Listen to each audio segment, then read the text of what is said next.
Ghost Leader This is standing by. Ghost 2 Ghost standing 5 by. standing by. This is Ghost 6, systems activated. Ghost 8 standing by. Ghost 27 standing by. Hello there everyone and welcome to Ghost Squadron. This is Cap Fantastic Ghost 5 standing by. Star Wars Squadrons patch 2.0 has dropped, revolutionising the gameplay for fleet battles. I'm going to be joined by some Ghost Squadron pilots giving their take on some of the key changes made to the game and how they're going to affect your gameplay. First up, I am talking to Sketch the Goat, Ghost 2, about the changes made to the TIE Bomber meta. Previously, the TIE Bomber was a tanky craft capable of outfitting a 4,000 hull health, and would absolutely bulldozer its way through dogfights and fleet battles alike. Ghost 2, what's your take? Yeah, thanks for the intro, Cap.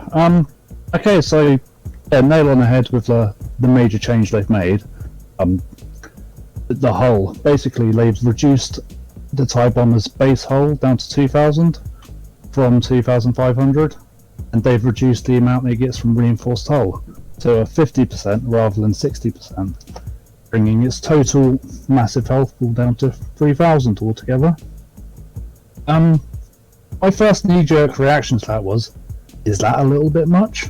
But actually seeing it in the hands of very competent players, I think that's probably about right. However, I don't necessarily think the health is where the issue is. Right, and what would you say that is, Sketch? Well, I think the real issue comes down to the power shunting and how effective it is. Instantly 100% of your bonus energy to the other side. And you can keep doing this. You can have instant 25% extra damage, instant boost ability. And there's no drawback to doing it. You have exactly what you need when you need it. And the TIE Bomber still has arguably more health. So it still seems like it still comes out on top in head-to-head firefights, unless you play the Y-Wing perfectly and you have the perfect setup to counter the TIE Bomber. It's going to out-DPS you. That's the other issue as well. The rotary cannons on the TIE Bomber do over 800 DPS. You get the exact number. So max DPS on the TIE Bomber's rotary cannon is 766.7 DPS. Now if you plus 25% to that, you're hitting nearly 1,000 DPS. Max DPS for the Y-Wing rotary cannon is 566. 25% of that extra and you're barely hitting what the TIE Bomber does natively. And the fact that you can't chump power instantly just keeps leaving the Y-Wing lacking a little bit.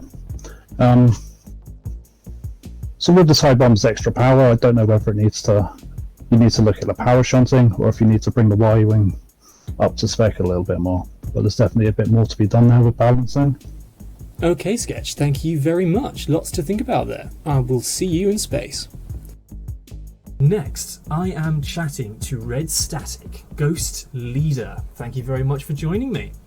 Thank you so much for having me. I'm so glad. And we're going to be talking about the changes made to AI, or the creep, in Squadrons. Now, there was a lot of controversy at the game's release with the discovery of the soft block exploit, where in the right circumstances, AI wouldn't be able to pass the midpoint of the battle, and so the attackers in a fleet battle could stall defenders, just constantly recouping morale themselves and stopping defenders from being able to flip the phase. So how have the changes affected that? Well, personally, I feel like it's a great balancing factor to avoid that exploit, considering almost every 4 or 5 matches potentially in Rank 2, we would find a team using that exploit. So considering it as a game-breaking factor, I'm sort of glad they implemented that, especially with all of the other AI changes coming in as well. I think it'll benefit pretty much everyone in the community and every player of the game, whether it's with a squad or solo queuing.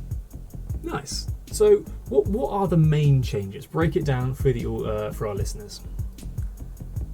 Sure. So basically, the main changes consist of the amount of morale points from AI fighters, their pathways, so basically where they travel on a map at the given time, as well as how aggressive they are. So instead of just being a factor of killing creeps when you want to, they could potentially be more of a problem to deal with. Okay, some excellent points there, Red. However, on the flip side, do you think the changes might have gone a little bit too far? I've been playing in a few games where the attacking phase now only lasts a few seconds. Really experienced defenders can now flip the phase within seconds now that the enemy creep can advance all the way to the defending ship. Do you think this might need a little bit of further balancing, or give me your thoughts? Well, that's most definitely a great point, especially considering it sort of mirrors the delicacy of actual battles. However, for the sake of the game, I do feel like it might need a little bit of further balancing just to make sure each team has a sort of solid amount of time or a concrete amount of the phase to be able to at least have a chance. Otherwise, we could get to a point where if queuing doesn't match skill levels or levels evenly enough, we could end up finding people getting demolished versus other teams that sort of arrive at stalemates. So I definitely think either something should be done about queuing with ranks, or definitely just going back into balancing the minimum time necessary for each phase. Well, I for one am definitely hoping that it stays fixed. Very much enjoying the new setup. Thank you very much, Ghost Leader. Finally, we have got Mashtor, Ghost 27 in the studio. Ghost 27, some major changes have now also been made to the targeting systems on the capital ships. Talk us through that. Yeah, so in the latest Squadrons 2.0 update, Motive have made a significant change to the targeting algorithms on both the MC-75 and the Imperial Star Destroyer. Notably now, capital ship turrets are much more responsive to players' speed. If you come in fast and hard, you can get your strafing runs through, but that traditional attack run, sit underneath the shield and bomb until you die tactic is now going to be penalized much more heavily.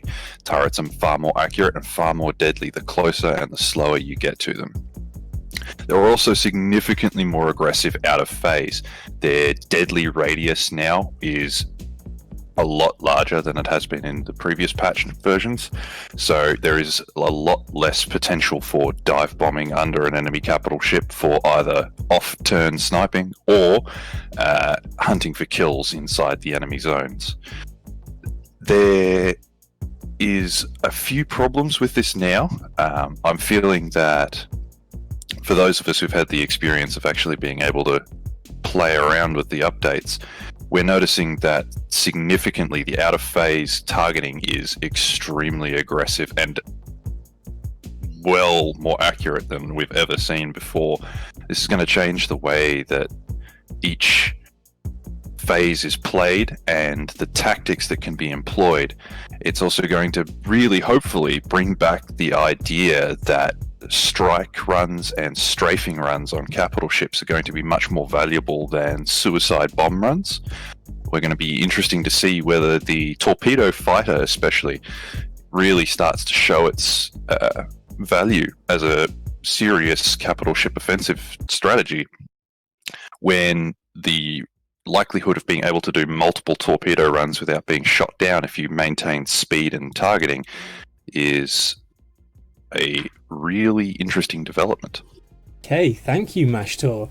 That is fantastic with a PH. I hope all the budding pilots out there are taking notes. Thanks very much, everyone, for listening to the Ghost broadcast. And if you like what you heard and you're interested in flying with Ghost Squadron, check out our Discord server in the link below and join our active community. Don't forget to like and subscribe, and may the force be with you, pilots.